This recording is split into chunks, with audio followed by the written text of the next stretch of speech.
John, thank you so much for joining us and speaking about your experience working for the Academy at Ivy Ridge. When did you work for Ivy Ridge?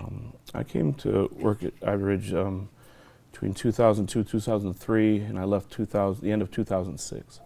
Okay, So earlier you had said 2001. Right, that was, as I looked back at some of the articles, it was the beginning of 2002, so I was there for almost 4.5 years. So 2002 to 2006. A pretty long time. Yeah. And what position did you hold, and what did the job entail? I was a dorm parent. Sometimes I was a supervisor, but my main position was dorm parent. And dorm parent was, we were with the students 16 hours a day, from when they got out of bed to going down to breakfast and following the routine they did, structured down to the hour. And after 16 hours, we would go back and they would get ready for bed, and then we would leave for 7.5 hours and come back and do the same thing the next day. We usually work 2 on, 2 off, and then the weekends we would have, so that's how it would work. A lot of us, because you just didn't make a lot of money, worked multiple days. Some of us would work 4, 5, 6, 7 days in a row. Mainly because there was no staff really. People came and went there. It had so much, people applied, people quit for multiple reasons. So the ones that were there, they stayed there and worked. How'd the job pay? It was minimum wage until you got over 40 hours, and then you would spend the night one night of your shift. So you'd work that 16 hours, and you would go to dorm 2, and you would spend the night, and you would get up, and then if someone called in, maybe you would spend the night 2 nights. So it was decent money from that, then, but for what we had to do and our responsibilities, it wasn't very good money at all. So essentially you were with the kids during their waking hours and just kind of supervising them? We never left them, so if we would go to breakfast, you would have breakfast, or we would get up, we would go to meds, whatever meds they needed for that day, then we would go to morning group, which would be a family representative who was the liaison between the student and the parent, would come in for an hour, and they would talk about what needed to be discussed that day. Then we would go in for education, call it education, for 3 hours, and then we would leave there. We would go to gym, and then we would go to lunch, and then we would go to. It was structured down to the T, even to when kids had to go to the bathroom.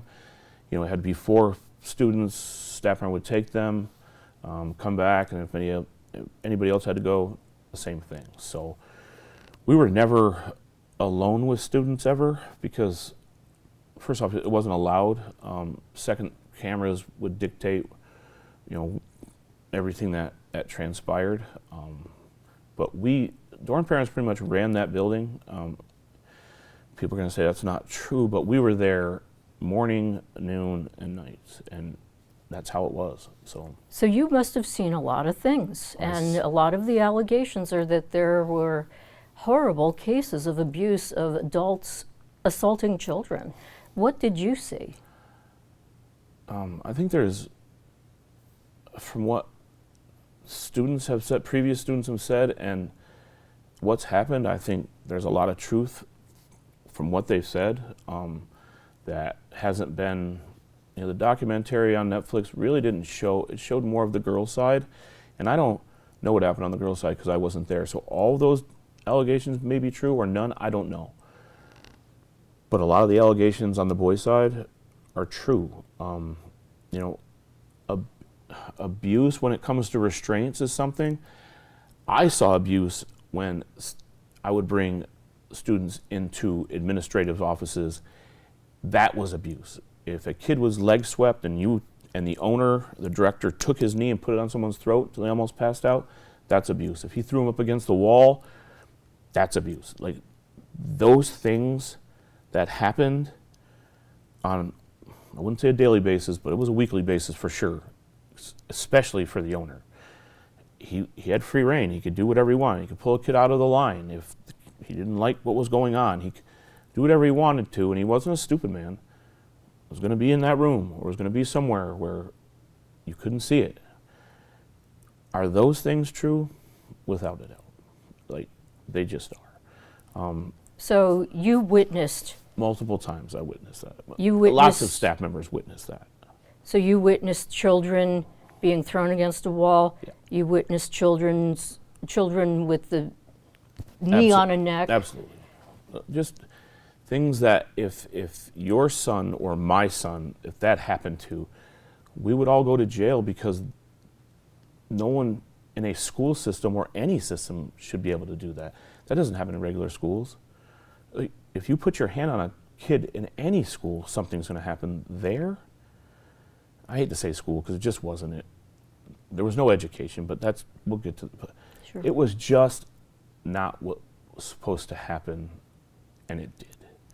And were we all wrong because we didn't go report it now? Absolutely. But if we reported it, we were reporting it to the guy that was doing a lot of it, so there's no win there. If we went to the police came to the school a couple times. You couldn't talk to students without their parents. Here's the block, that's not gonna take place, so what are you supposed to do? That doesn't make it right or wrong. It still makes it wrong. But what myself and other people witnessed was not right in multiple ways, and it needs to be said. It just does. It's not going to be said on the other end, but somebody needs to say it. Now, there have been things that kids have said, or previous students, that aren't true, that are way over the top, and I've seen that. I'm like, that's not true. That wouldn't have happened. But some of it, absolutely. Like, some of the stuff that I'm not sure what's gone to the DA, but some of it is spot on. They're not lying on that. There is one young man that lied about me, and that's why part of it I've come forward on Facebook, and I've done podcasts, because I've worked with kids for 20 plus years. I have never sexually assaulted any child. And this young man came forward. He's not a young man anymore, and I'm not going to say his name, but he accused me of horrendous things. He accused you of being a predator, a sexual predator, absolutely. a child sexual abuser. You never did those things? Absolutely not. And when it first came out, I laughed. I did not laugh at any kind of sexual, that's not funny at all. I laughed because how it was described. And I went down the list of how it couldn't have happened, just because of the things he said were so outlandish. And I sent it to his former staff members, and they're like, that couldn't have happened. There's no way. The things that he said happened in dorms, after we left the kids, couldn't go back. If we did, there was a night staff on both ends of the hallway and one in the middle. If we went into a student's room and assaulted them, those two staff members had to be quiet. The 4 kids who were in the room, the 4 kids across the hall, and the 8 kids on either side would all have to be in on it and not say a word ever. He said it happened over 60 times. That would almost be a year of how I worked. In those 60 times, not one time did anyone say anything ever. Staff members were willing to be, felony, because that's what that would be. Kids, teenage boys are worse than teenage girls. That would have been reported in 4 seconds. Never. After he left, he never said a word for 17 years. Wouldn't you, I know I would if I was assaulted, day of, even if I couldn't say it in there, I'm saying something. I'm saying something anytime. It never took place. So after I left, for 17 years, I've worked at the Boys and Girls Club. I've coached hundreds of teams and hundreds of kids. Never one time was there an allegation of that, ever. Not once. Now, you would think after this, they would be coming in droves if it happened, and it never did. Never was there an allegation in Ivy Ridge besides that one. I don't know much about being a predator because I'm not one, but I'm thinking you would probably still have those same feelings, and you would still be trying to do those things to other children. That never took place. Was he lying when he said that? Yeah, Do I think he is a very disturbed young man now? Absolutely. But my character was destroyed because of this. No one else's. I'll never be able to coach again, maybe not officiate again. My family's been destroyed. My kids have been harassed. I had to move away from my house for a month because of something that wasn't true. Now, if you want to talk about the things that happened there, and you want to say that I turned a blind eye on some things, and I restrained kids when we were supposed to, I will take that in a second. Because I did those things, and I will admit it, and some were wrong. Like I should have reported things. That did not happen, ever. Now, when you say you restrained kids, did you restrain kids to the point of abuse? When I watch those videos, and there's 1,000 videos out there, and I'm not sure why they haven't all been, because if they have, everybody could see what a restraint was. And I'm not talking about see, those videos start after restraint. Some of them are wrong. But there's also things that lead up to the restraint, to where, because I've been stabbed with a pen, I've been hit with a chair, all those things. Would a kid or a student need to be restrained then? Sure. Should he be restrained because he tells you to shut up or he won't sit down? No. When we restrained kids, they were out of control, you're on the floor until not out of control, then they would have to get up and they would go to intervention. Intervention was a place where a student would go in, sometimes it was 4 hours, sometimes it was 5 days. We didn't decide how long people stayed in intervention. People above us did, that really had no interactions with him. So it was based on what they thought or they saw on the camera, or if the kid had been in trouble before. When I watch videos that I'm in, and I look, is there some things that at that point we maybe should not have done? Should we not have held him on the ground longer? Or I know I never, and I can say it, I never put a hand on a student that wasn't in what they had on our restraints were. There's a monologue of what you're supposed to do. I never tried to physically hurt a child. Can I say other staff members didn't? No. The only reason I would restrain is if they needed to be restrained because they were out of control, and then they would go. So restraint meant bringing a child to the ground? Absolutely. Did it mean putting your weight on them? Did it mean putting my weight on them? Mm-hmm. I don't think I ever did. There's so many restraints in there, and I'm not trying to lie about anything. I don't know.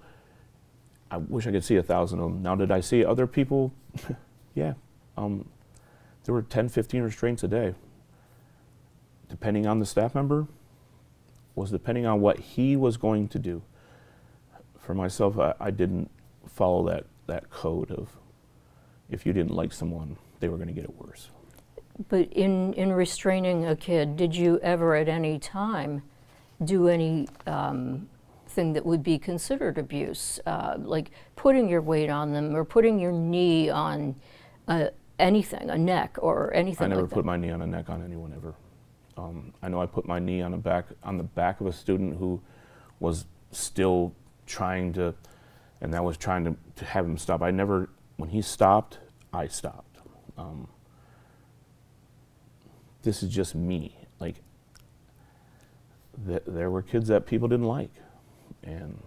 But if you were being attacked by somebody stabbed you with a pen. I'll give you a perfect example. A student hit me in the head with my radio. I wish they had that one, because that would have been a perfect one. Hit me in the head with my radio. We were in study hall. I used to have study hall a lot because I would say things in administrative meetings that we had once a month that they didn't want to hear. And I would get banished to study hall just like kids would get to study hall. So I was in there a lot. Kid hit me with the radio, still remember what his name is, to the point where it knocked me down. I got up, he was coming at me. I tackled him, and we rolled around like two guys that were pretty much fighting at that point because it was just me and him. Finally, people came in, and I kind of had him restrained, and I was bleeding from here. I got up and walked out. Now, if I watch that video again, because I haven't seen it, it might say something different, I don't know. But when you get hit in the head with a radio, or a punch in the face, I don't know how anybody would react to that. I know that in study hall there was 10 to 15 to 20 kids in a room barely bigger than the bathroom there, so everybody's jammed in. You don't know what's going to take place at that point. For me, and I can say this honestly, I never wanted to do anything more to a kid than it shouldn't be done in that situation. Were you ever trained on what to do and what not to do? When I came, they used to have skip takedown. We didn't have that. It What's stopped. skip takedown? Skip is where they train you how to actually take a person down to the ground if they're out of control, which is a good thing if you have to do it. We never got trained on that. That bypassed us. Now, skip training, was that something the school did? The school did. Okay. So they would have new staff. Well, I don't know when they would do it because they didn't do it for us, but before us, they would have new staff be trained on how to take students down. So you were never trained No. by the school No. on how to handle a child or restrain a child? No. We were, like I said, my first day was coming from subbing the day before. I watched some guys restrain guys, and they were how you're supposed to, but I'm like, whoa, you can't put your hands on kids. Like, I was looking around like, this is insane. Every day, it was the same. Every day you thought, I guess this is all right, this is where we are.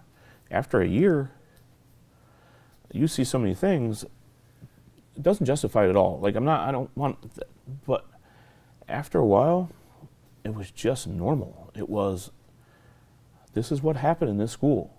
And it wasn't a school, this is what happened in this building. From the top to the bottom.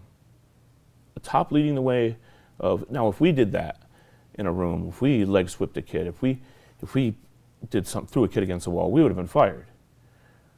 But in those offices, it was, as a student once, it was big boy time, and kids took some beatings in there.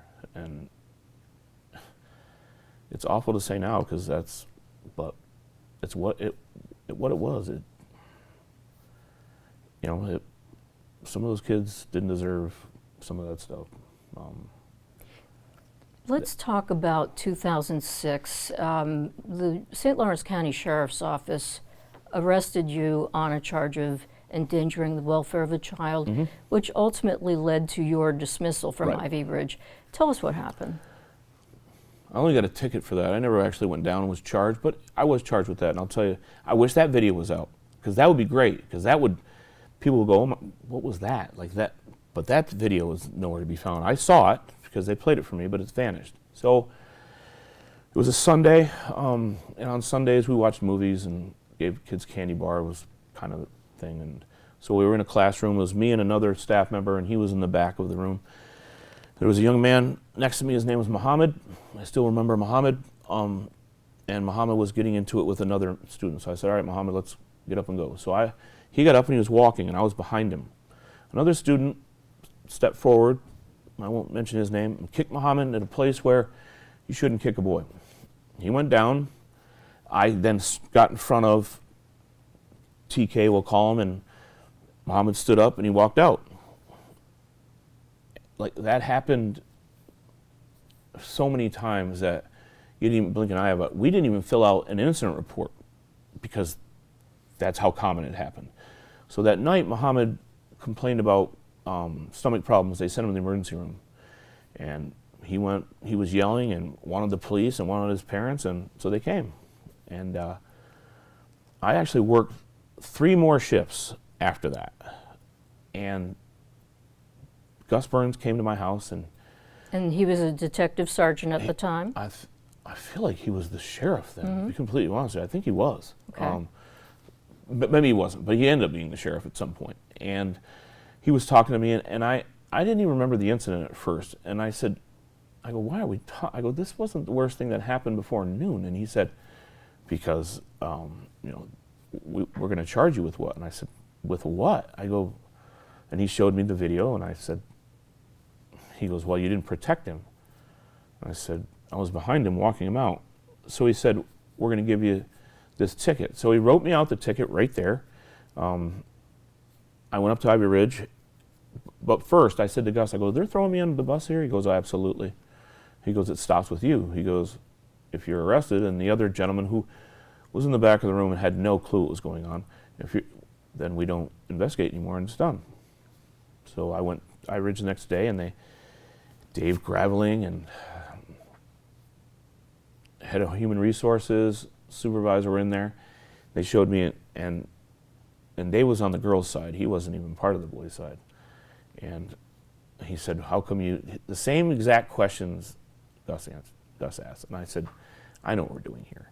And I looked over at human resources, and I said to Steve, I said, are you firing me? And he goes, well, we're going to suspend you with no pay, which is, you're fired. So I said, I'll do you one better. And I threw in my badge, and I walked out.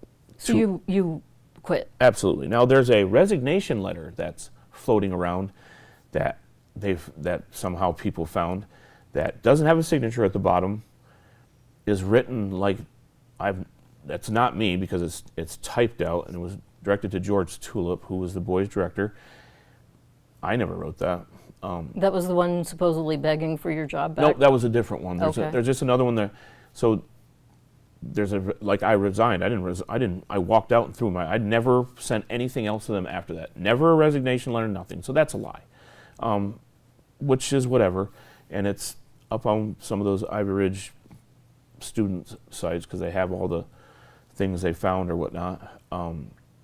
And so I went to court 2 weeks later, and that's documented. Please do the Oswegatchie Town Court, which is Hewelton. Oswegatchie Town Court? Yeah, which is Hewelton. And I said, and he called me up and read the charge, and he said, what do you plead? And I said, not guilty. And he looked over and he said, where's the evidence? And there was nobody there on that side. And he goes, there's no evidence to this charge. And I said, no. And the charge was dismissed. And you can look and see if the charge was dismissed. And even better than that, when you work in a school system, you have to be fingerprinted.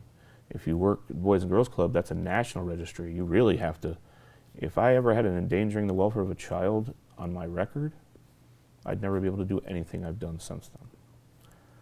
So it was a horrible thing that day, which didn't take place, but nobody posted after that. Nobody says what happened. It's just, oh, look what happened here, look what he did, but it's not how it ended, because it ended with nothing. It ended how it should have. But we don't talk about that, because the narrative right now is it's a landslide on certain staff that can't dig their way out, which I can't stay silent anymore. Like I for my kids' sake, for more than mine, like they've had to deal with. Coach had a pretty good reputation and name for a long time, and now I don't even like to leave my house.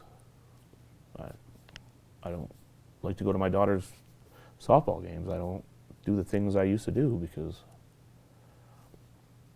anybody, once you hear that word, even if you don't think it's true, it's still in the back of your mind.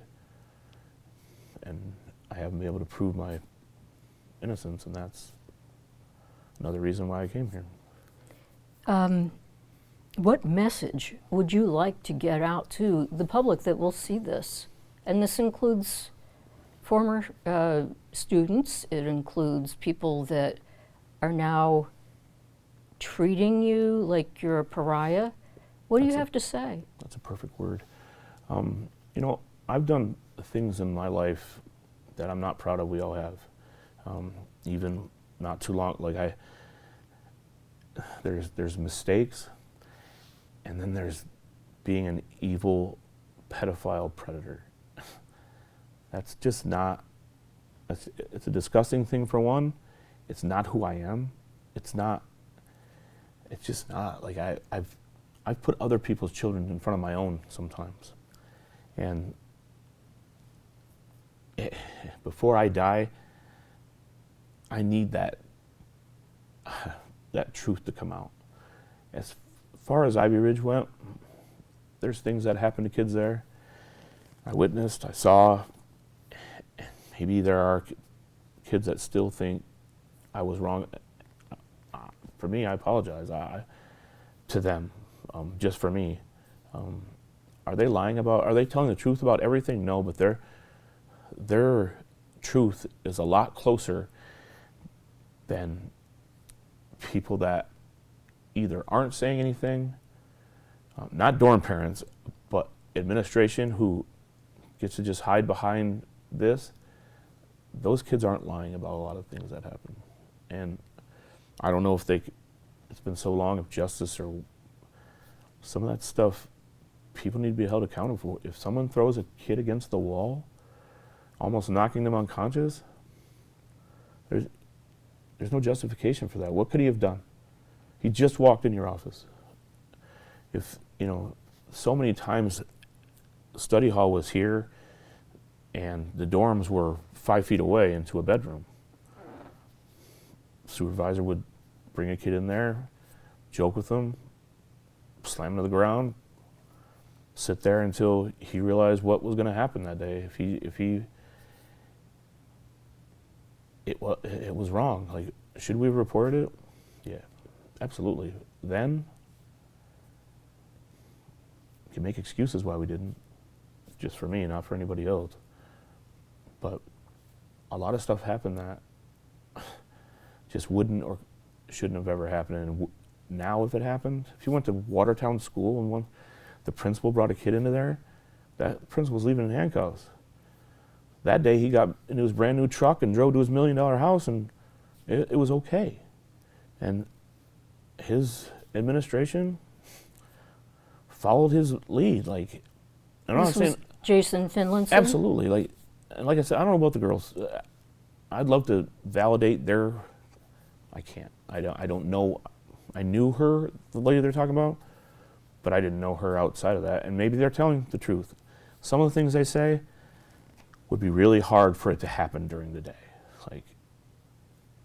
But other things, yeah, I could see some of it. Like, if you had your own office, you could be a predator. Like, I hate to say that. Dorm parents, the students were here, we were here. Like, we were treated about the same. Like, I mean, no staff, but we didn't have any real respect in that building because they just thought we could, somebody come, somebody go. But there are kids that defend me to this day. There are kids that I still talk to. They weren't all bad times. Like, I coached basketball there. Like, we had some times that were enjoyable, but there were some times that weren't. So let's talk about some of the most disturbing things that haunt you, the things that you saw.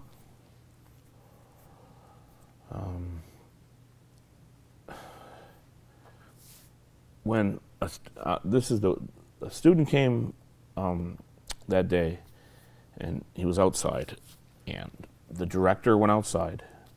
It was either his assistant director or the boys program director. I'm not sure, but Jason Finland was outside. This was a student who was arriving. Arriving. Right? Now, okay. And his parents were there? Absolutely. And most students didn't know they were coming to stay. Most parents that brought them there were lying and saying they were going on vacation, they were looking for directions, they were trying to get in the building so they could leave.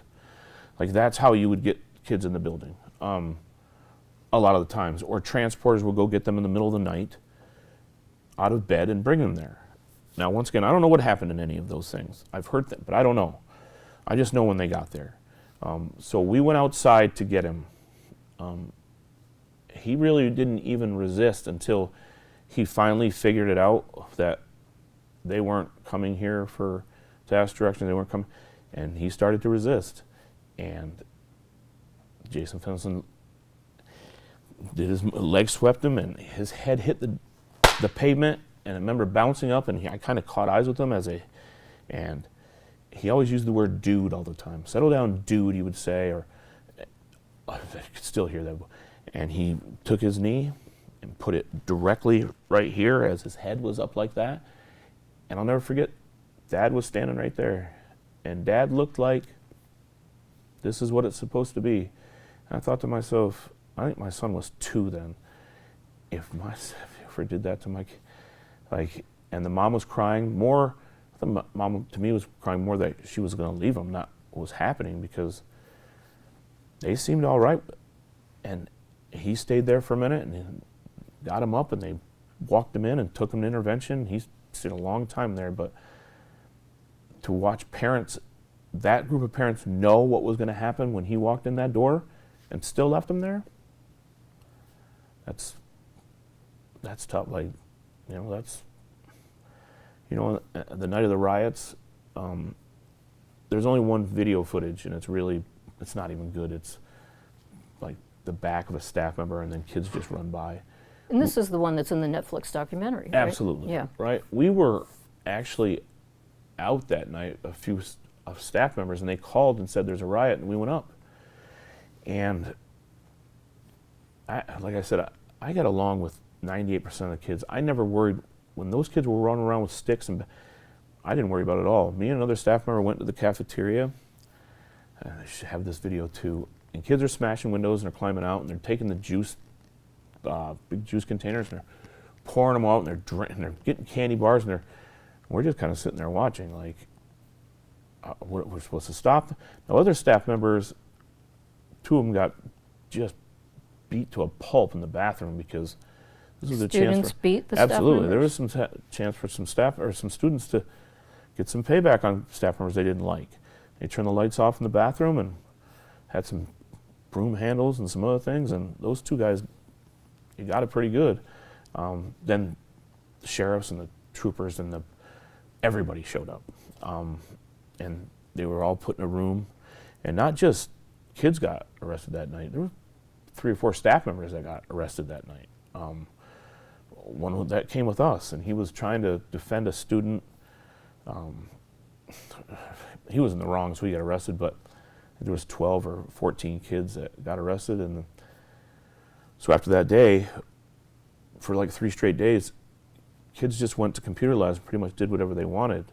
They're playing cards. We didn't know how to react because we didn't know what to do. Was it supposed to be the old Ivy Ridge? Is this what's going to happen? Day 4, they said, we're going back to normal, and you're going to do whatever you need to do to get it back to normal. Never forget that. And so there was now 2 dorm parents with 1 family. And kids, day 4, didn't want to go back to how it was supposed to be. So 3 or 4 kids, well, that's a lot, 2 or 3 kids in each family, they protested, they got restrained, they got sent to intervention, to the point where there were so many kids in intervention, you couldn't really have it. And that's when it started to go down. That's when the population started going down. And then I ended up leaving, and I think maybe a year, maybe not even that long, New York State said you're not going to get accredited for school.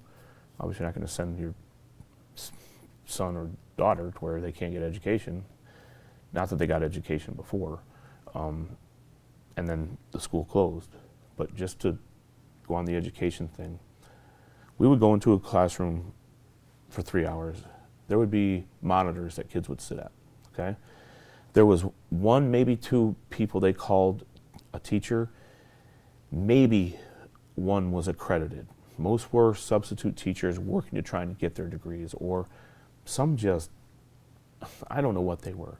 A student could raise his hand and go and talk to that teacher for a total of 5 minutes. That was it. You only got 1. So if you had multiple questions in multiple areas, better ask them quick. So what happened was kids just cheated. All their cheat sheets, they would pass, and they just, that's all it was it's just a giant cheating facility. And then when kids got out and they went back to their school and said, I'm in 11th grade, they're like, no, you're not. You're in 9th grade. This doesn't count. So there was no education going on whatsoever. And we were never told to push education. We just had to be in there for that certain amount of time. Not anything longer than that, ever. That was not on board. Ours was to make sure they follow the rules, give out consequences, and make sure everything looked good, especially on Wednesdays, because Wednesdays are when parent tours were. Kids knew if you acted up on Wednesday, you were going to visit somewhere else. You were going to go into a room. And there was also a place called a no-camera room. That speaks for itself. if a student was brought in there, things were going to take place.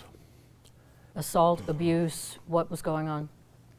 I mean, you could say yes on both. I mean, if a student was brought in there,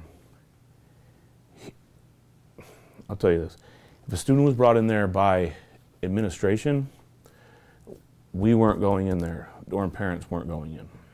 They were going in. And all you could see through was a little slot in there.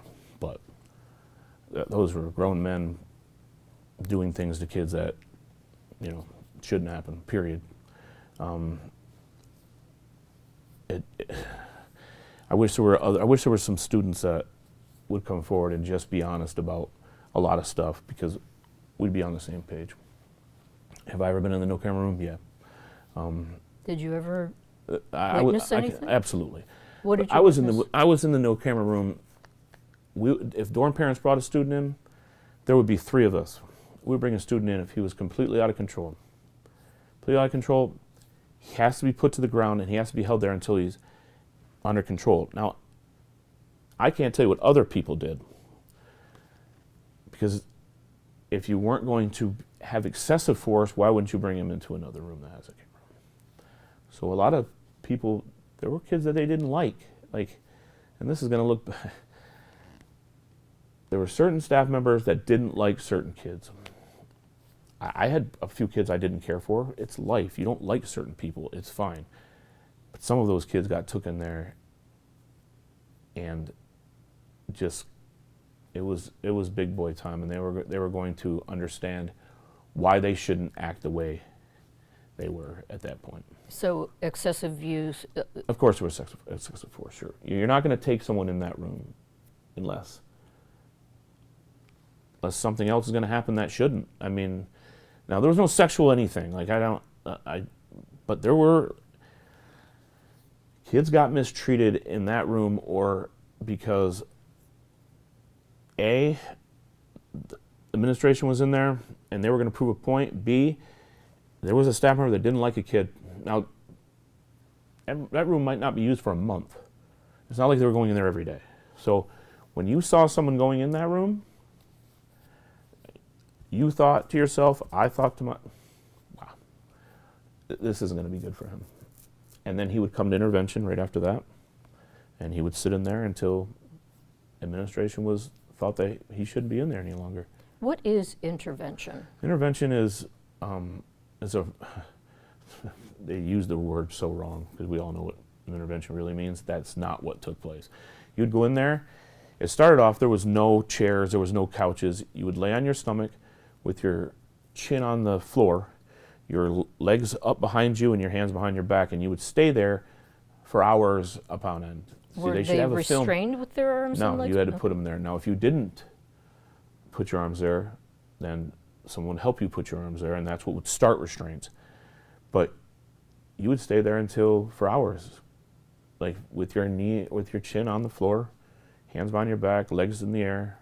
There's no videos of that. There should be. As it progressed, now there were chairs put in there, so kids would just go in. Now you could sit down. Then there were couches in there towards the end, so kids wanted to go in there. Why wouldn't you?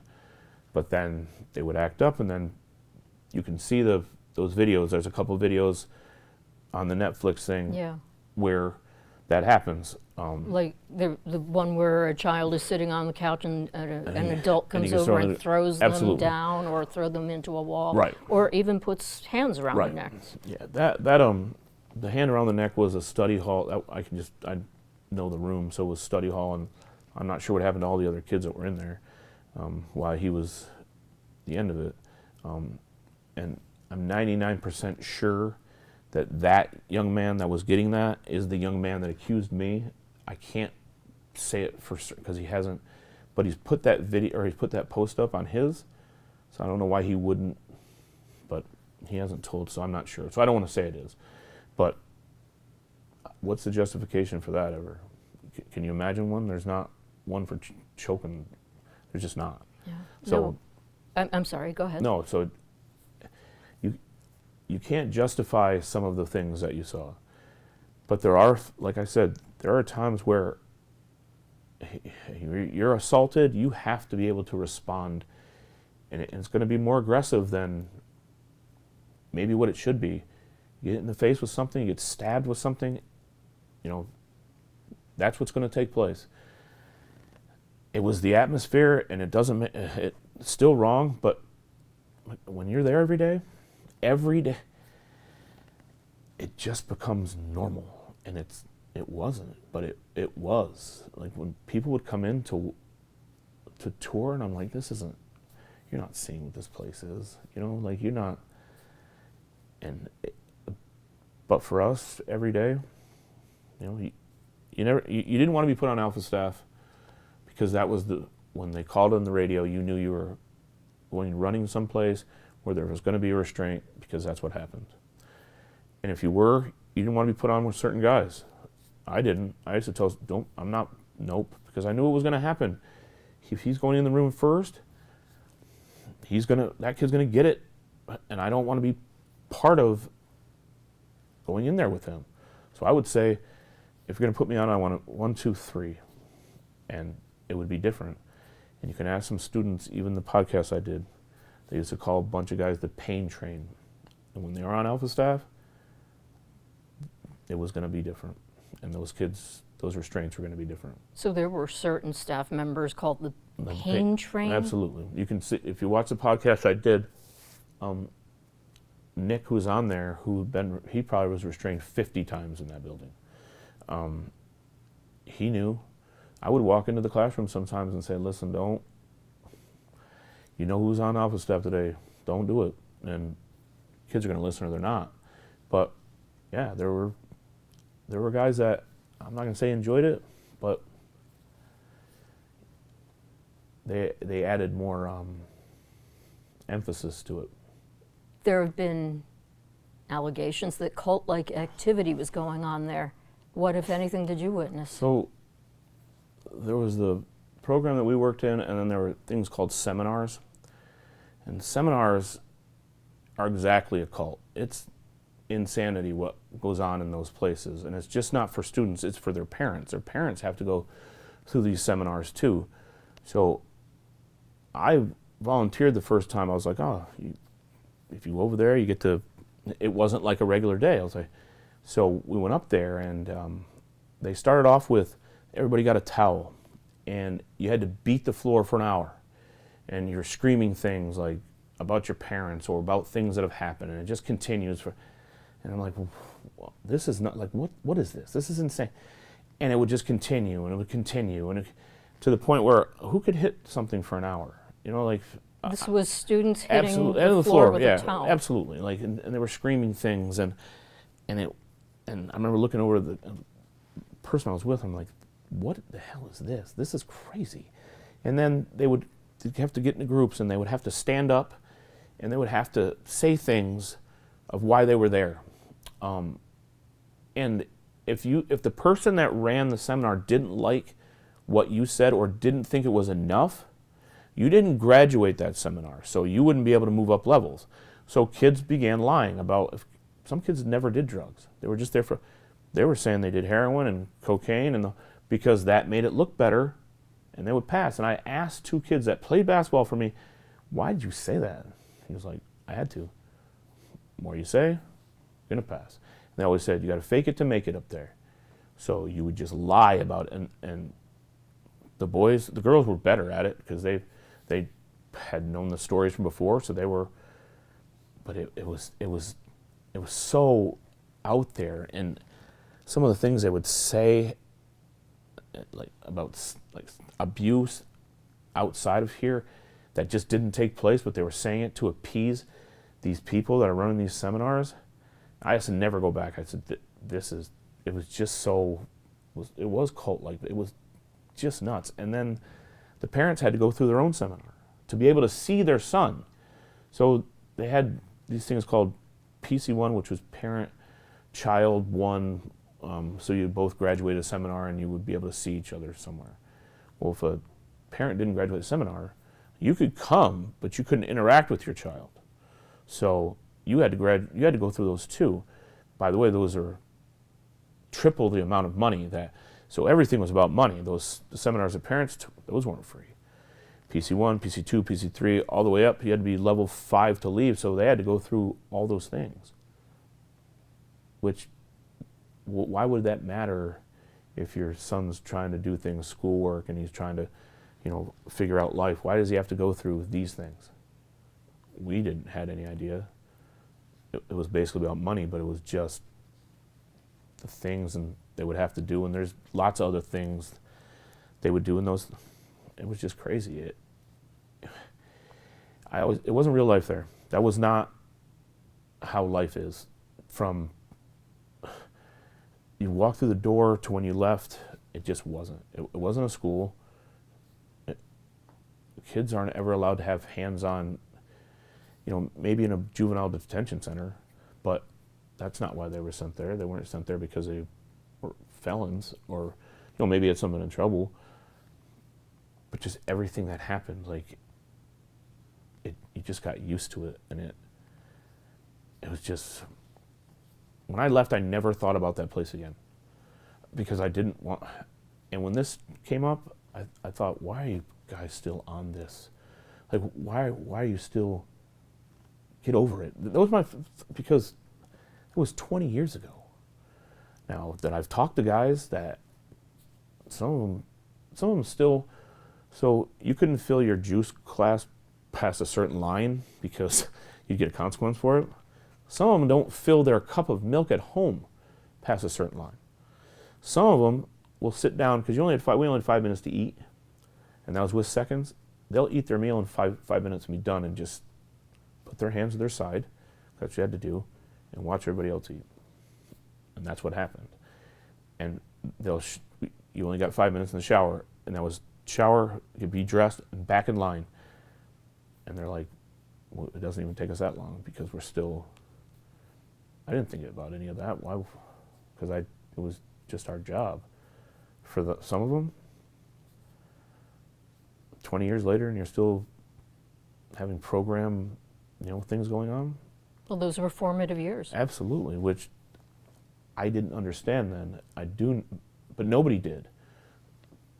Those are when your brain is, and some of these guys haven't come back from it. I think that some are using it. Some are using it to an advantage right now, to where, and I'm not sure what that is, but there are some ones that are really affected by it, and that bothers me, and especially what I've done, coaching and mentoring kids, and I think I had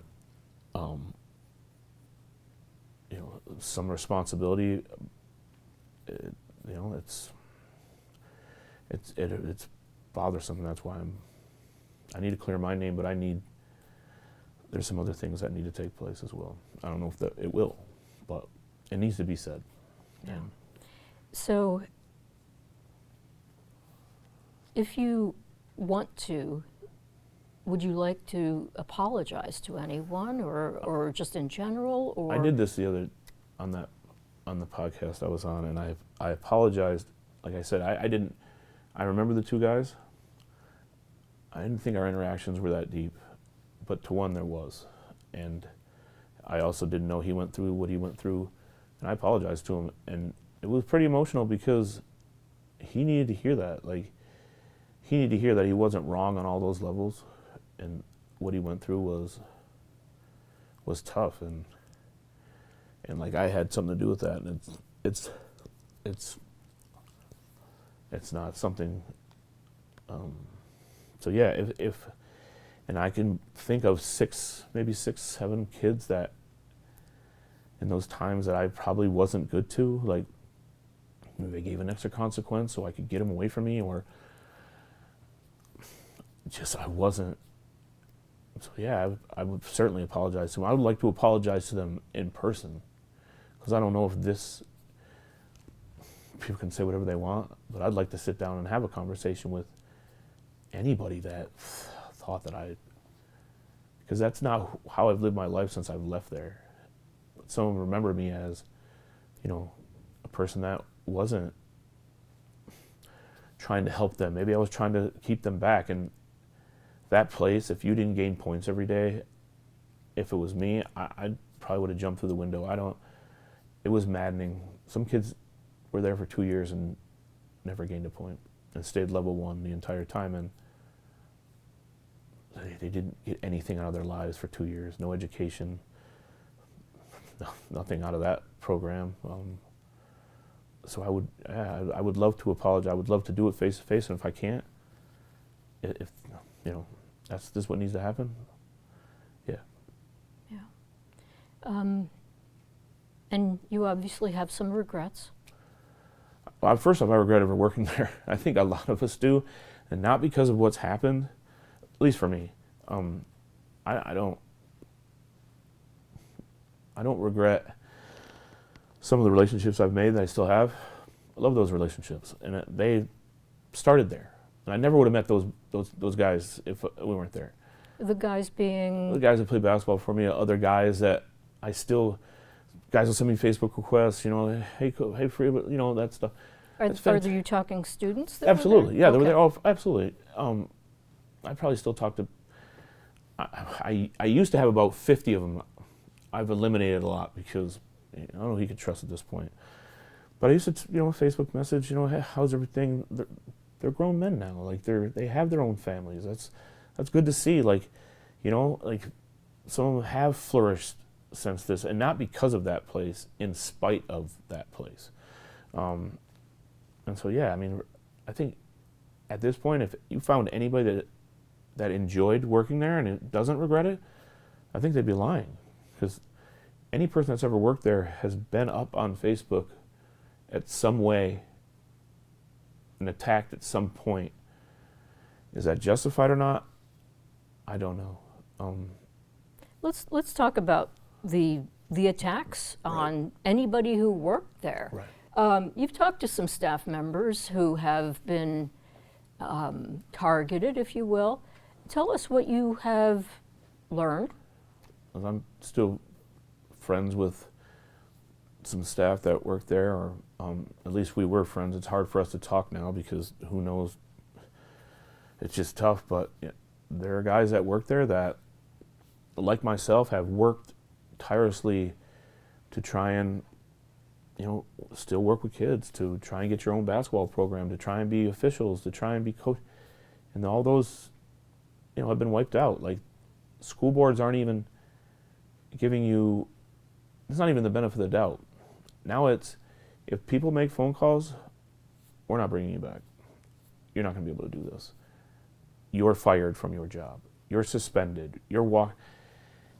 Now, some of the allegations are true, but there's been no anything. There's been no arrest. There's been no due process. You shouldn't be fired from anything.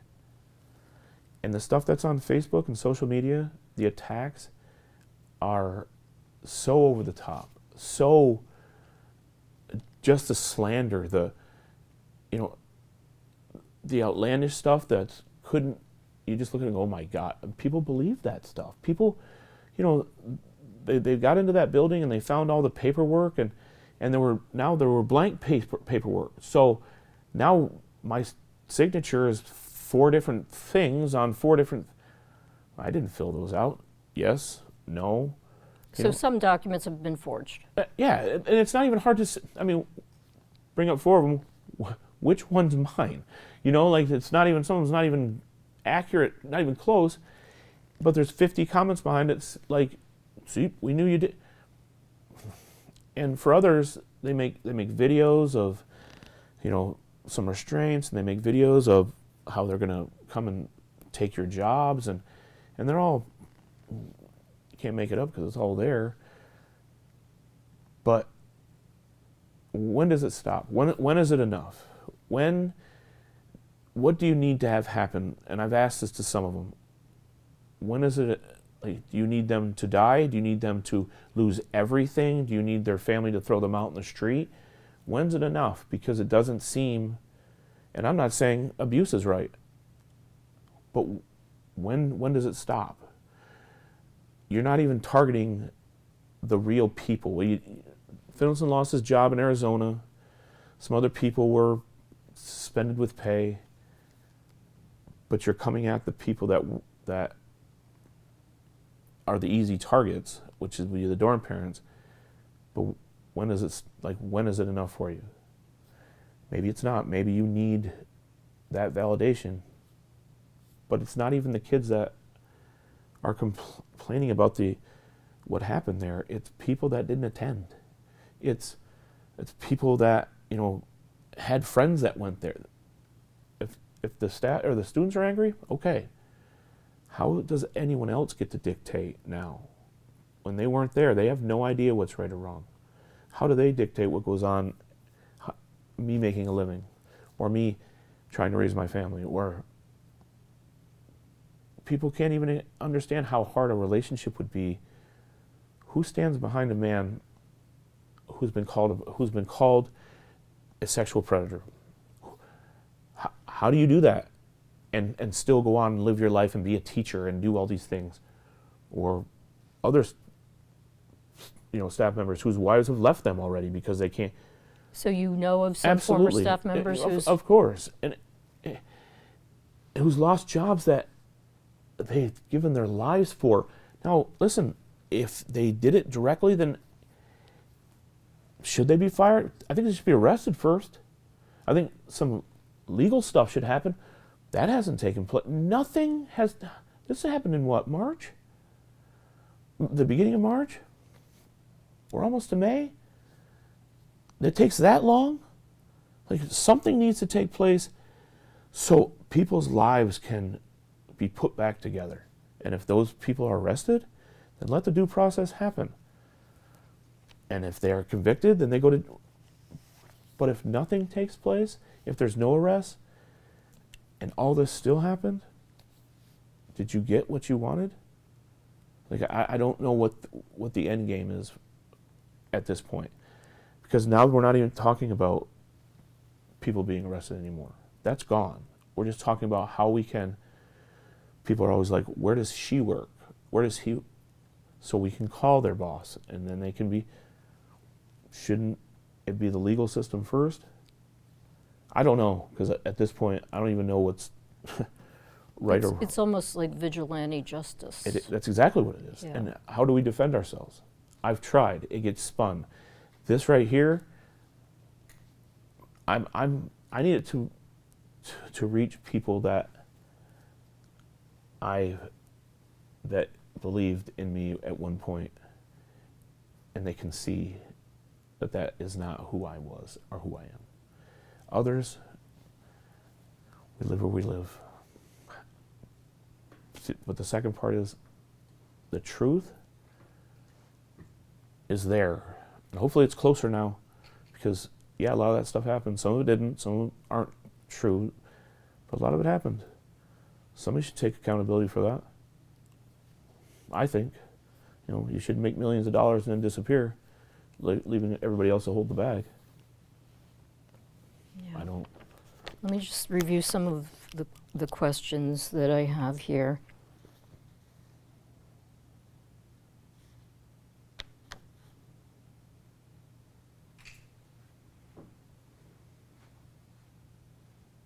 I think we've pretty much covered everything. So Yeah. my final question, is there anything else you'd like to add? I don't think there. I can say this. There were a lot of staff members there that went there to work every day, had no intention, liked children, are not child abusers, are not predators, are not bad people. And they worked in a place that was conducive for that to be. Every restraint looks like child abuse because it was on a teen. It wasn't on a grown man. If this was in jail, no one would say anything. It was adults restraining teens. Could that right there be labeled child abuse? Not in a boys' home, but this was supposed to be a school. So if it's a school, and we went to Ogdensburg tomorrow, and the student wouldn't stand up, and two staff members tackled him, they're arrested. Then it just was. And those guys, not all, but a lot of them were good people, are good people. Like, and maybe they'll kill me for this, but that was no one's intention. Nobody signed up to work there to abuse children. Signed up to work there because we're in the North Country for A and there's no jobs. And that was a good job, at least then. And a lot of us went there not trying to make a difference because we didn't know what the difference was. You work other places and you coach to make a difference. We worked there, A, to get paid, but then as you're there, you develop relationships with these kids. Some good, a lot good, some bad. But it was every day, and it was... I wish people could have gone through it, because if there were two other people sitting right here with me that went through it, they would tell you the same thing. It was draining, 16 hours a day. You never were supported in anything you did. There was no insurance. There was no benefits. The benefits now are us being destroyed on social media because we worked in a place like that. There were a lot of us there that are good people and don't deserve what's everything that said. I'm going to take responsibility for my stuff. And some of it was wrong. Me not reporting the abuse was certainly wrong. Me being part of those restraints, it was our job. But if I watched them all, I could tell you which ones that this was not this wasn't by the book. It just, there was nothing by the book there. And it was a horrible place. I think we can all, at least staff and students can all agree, it was a horrible place that we were all there together. Some things were not right that happened to them. And if I had something to do with that, and I was wrong, I apologize. It shouldn't have happened. Thank you so much for sitting down and sharing your story. I appreciate it very Appreciate it. much. Thank you.